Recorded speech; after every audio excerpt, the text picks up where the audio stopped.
થોડા સમય પહેલા કચ્છની અંદર એસએમસીએ દરોડા પાડ્યા અને કરોડ રૂપિયાનો અંગ્રેજી દારૂનો જથ્થો પકડી પાડ્યો। લોકમુખે સ્વાભાવિક છે ચર્ચા હોય જ કે ભાઈ મોટા અધિકારીઓની સંલિપ્તિ વગર, મોટા અધિકારીઓની હપ્તાખોરી વગર આટલો મોટા પ્રમાણમાં જથ્થો કચ્છની અંદર આવી જાય એ શક્ય નથી। આટલી બધી પોલીસ હોવા છતાં સ્ટેટ મોનિટરિંગ સેલ પકડી પાડતી અને સ્થાનિક પોલીસને ખબર ન હોય એ હપ્તાખોરી વગર શક્ય નથી। ફરીથી અત્યારે મુન્દ્રાની અંદર આ જ પ્રકારે રેડો થઈ છે અને મુન્દ્રા ચર્ચામાં આવ્યું છે।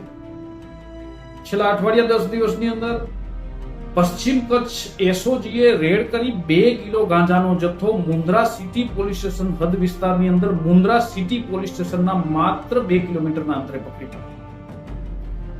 એના પછી પ્રતાપર ગામ જે પણ મુન્દ્રા સિટી પોલીસ સ્ટેશન હદ વિસ્તારની અંદર આવેલો છે ત્યાં 350 પેટી પશ્ચિમ કચ્છ એલસીબીએ પકડી।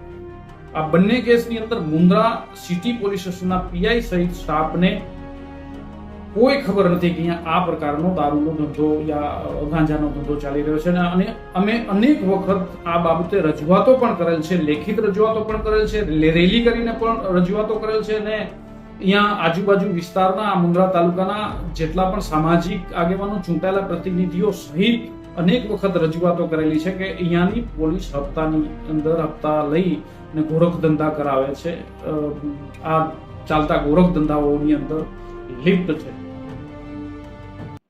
આ બાબતે આમને કોઈ પણ પ્રકારની જાણ નથી।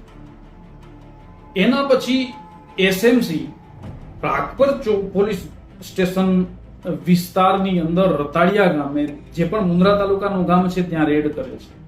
4.5 કરોડનો મુદ્દામાલ સહિત પકડી પાડે છે અને અનેક આરોપીઓની અટકાયત કરે છે, એફઆઈઆર નોંધે છે।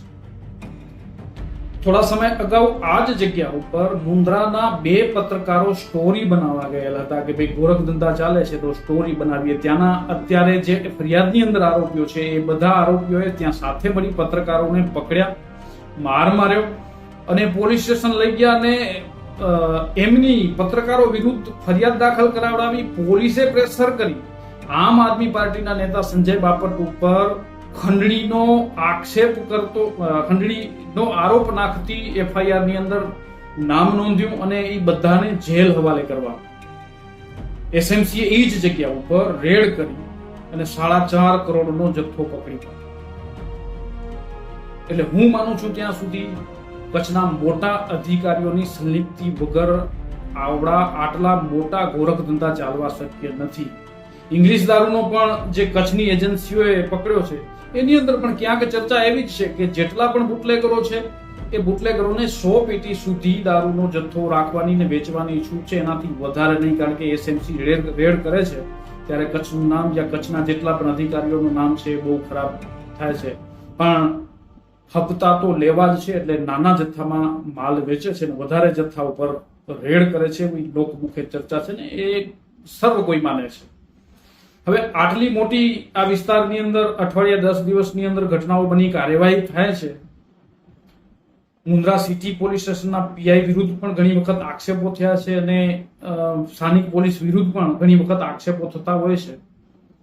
આટલી બનેલી ઘટનાઓની અંદર શું એમના ઉપર કાર્યવાહી થશે કે પછી ગુજરાત રાજ્યના ઉપમુખ્યમંત્રી અને ગૃહ ખાતું જે સંભાળે છે એ મોટા બણગા ફૂંકે છે કે ભાઈ અસામાજિક તત્વો યા તો અસામાજિક પ્રવૃત્તિ બંધ કરી દે યા તો ગુજરાત મૂકી દે, એ માત્ર વાતો છે।